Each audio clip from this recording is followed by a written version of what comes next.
हार्दिक हार्दिक स्वागत करता हूं। आशा है आप लोग बहुत अच्छे होंगे, स्वस्थ होंगे। मित्रों, हमने जैसा कि पिछली बार वर्णन किया था कि महाभारत के युद्ध में कई प्रकार के व्यूहों की रचना की गई थी। उसके पहले हमने वर्णन किया था कि महाभारत में पहले दिन किस तरह से दोनों तरफ की सेनाएं सुसज्जित थी।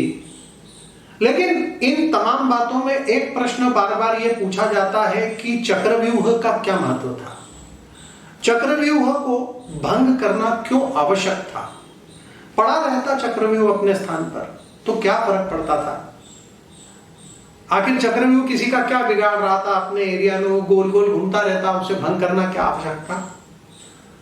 जी हाँ, वो अत्यंत आवश्यक था, क्योंकि चक्रव्यूह अत्यंत घातक व्यूह रचना थी। कैसे? देखिए, सांप जैसे कुंडली मारकर बैठा रहता है, चक्रव्यूह की रचना भी लगभग उसी प्रकार से होती है। चक्रव्यूह गोलाकार में रहता है और उसकी भुजा अगली जो होती है वो सांप के मुंह की तरह होती है, और पीछे की जो सबसे छोटी कुंडली होती है वो उसके पूंछ की तरह होती है।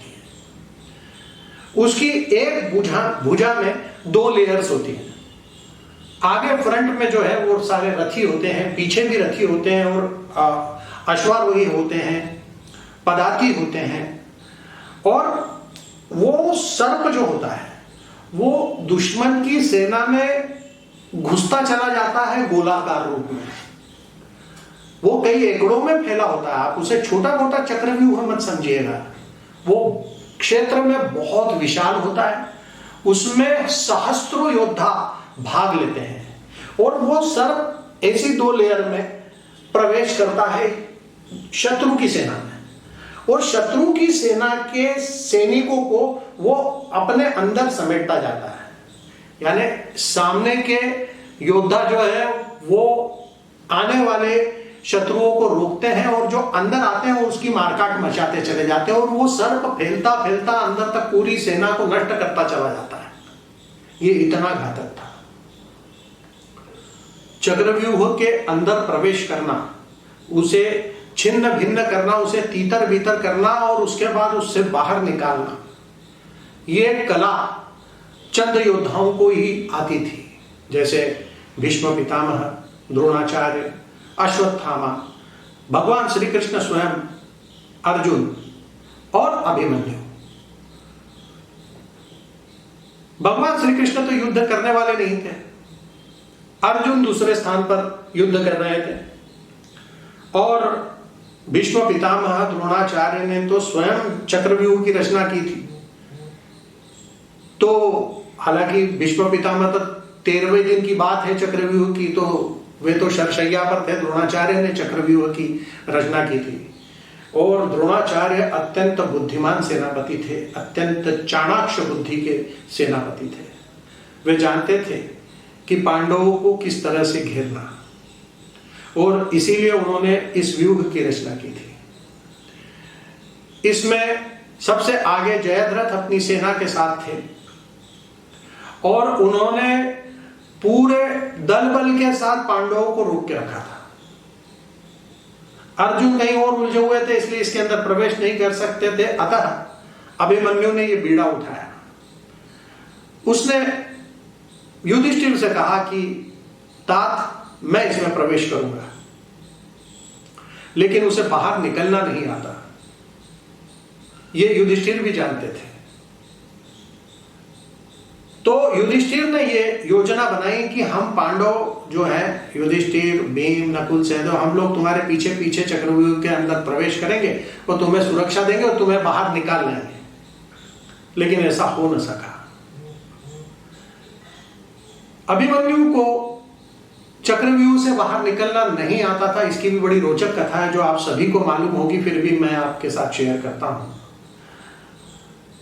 अर्जुन सुभद्रा को, जब सुभद्रा गर्भवती थी, अभिमन्यु उनके पेट में था। सुभद्रा वही जो जगन्नाथपुरी में भगवान बलभद्र, भगवान जगन्नाथ के बीच में जो सुभद्रा जी की मूर्ति आप लोग देखते हैं, वही सुभद्रा जी। जी हाँ, वो सुभद्रा जी जब गर्भवती थी तब अर्जुन उन्हें चक्रव्यूह में प्रवेश करने और बाहर निकलने के बारे में बता रहे थे, लेकिन प्रवेश करने के बाद बाहर निकलने की बात वो करते तब तक सुभद्रा जी सो गई और अभिमन्यु को सिर्फ उसके अंदर प्रवेश करने के बारे में पता चला, बाहर जाने के बारे में उसे पता ही नहीं चला। इसीलिए गर्भाधान संस्कार होते हैं, हमारे यहाँ कहा जाता है ना कि अच्छे संस्कारों का बच्चा, अच्छे संस्कारों की संतान यदि चाहिए तो घर में बहुत सकारात्मक वातावरण होना चाहिए, ऐसा कहा जाता है। तो शायद हो सकता है कि सकारात्मक वातावरण से ही अच्छी संतानें पैदा होती हो, इसके पीछे कुछ वैज्ञानिक तथ्य हो सकते हैं। खैर, तो अभिमन्यु को चक्रव्यूह के अंदर प्रवेश करना तो आता था, बाहर निकलना नहीं आता था, और वो प्रवेश कर गया। सेना विध्वंस मचाती जा रही थी, जयद्रथ सबको रोक रहा था और उसने पांडवों को भीतर आने से रोक दिया। और अभिमन्यु ने जो महापराक्रम दिखाया वो देखकर अच्छे अच्छे योद्धाओं के दांत खट्टे हो गए। बड़े बड़े लोगों ने दांतों तले उंगली दबा ली कि ये छोटा सा बच्चा इतना बड़ा पराक्रमी कैसे बन गया। लेकिन उसने अपने पिता अर्जुन का नाम रोशन कर दिया। वो अंदर प्रवेश करता चला गया, एक के बाद एक चक्र को तोड़ता चला गया, भेदता चला गया, तीतर बीतर करता चला गया, छिन्न भिन्न करता चला गया। और अंत में जब आखिरी चक्र पे पहुंचा तब तक वो बहुत घायल भी हो चुका था, थक भी चुका था और उसका रथ टूट गया था। और वो दोनों हाथों में तलवारें लिए, गदा लिए, जो भी अस्त्र शस्त्र उसके हाथ में आ रहे थे वो युद्ध कर रहा था। और कई योद्धाओं ने मिलकर उस पर आक्रमण किया और उस छोटे से बच्चे को मौत के घाट उतार दिया। और इस तरह से चक्रव्यूह को भेदते हुए अभिमन्यु ने इतना समय ले लिया कि तब तक शाम हो चुकी थी, युद्ध समाप्त होने का समय हो चुका था।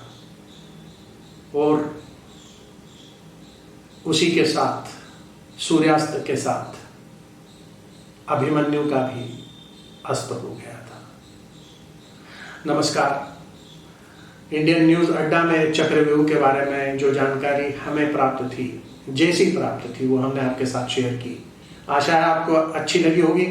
आप हमारे नीचे दिए हुए नंबर पर आपकी कोई सलाह हो, कोई जानकारी हो, हमारे साथ शेयर कर सकते हैं। यहाँ तक कि इंडियन न्यूज अड्डा आपको आमंत्रित करता है अपने स्वयं के वीडियोस भेजने के लिए भी, लेकिन हमारे पास साधनों का अभाव है, अतः हम उसका आपको कोई भुगतान नहीं कर सकते। लेकिन आपके वीडियो इस माध्यम से शेयर जरूर किए जा सकते हैं। इसके बारे में यदि आपकी कोई सलाह हो तो वो भी आप बता सकते हैं। हमारे प्रोड्यूसर दुष्यंत जी, हमारे डायरेक्टर तुषार जी, हमारे एडवाइजर आशीष जी, इनके नंबर्स यहाँ नीचे डिस्प्ले पे आपको मिलेंगे। आप उन नंबरों पर अपनी सलाह दें या अपने वीडियोस भेजें या हमें जानकारी दें, हम उस जानकारी को भी शेयर करेंगे। और साथ ही साथ आप चाहते हैं कि महाभारत में हम किसके बारे में क्या बताएं तो वो भी आप हमें बता सकते हैं। धन्यवाद, नमस्कार।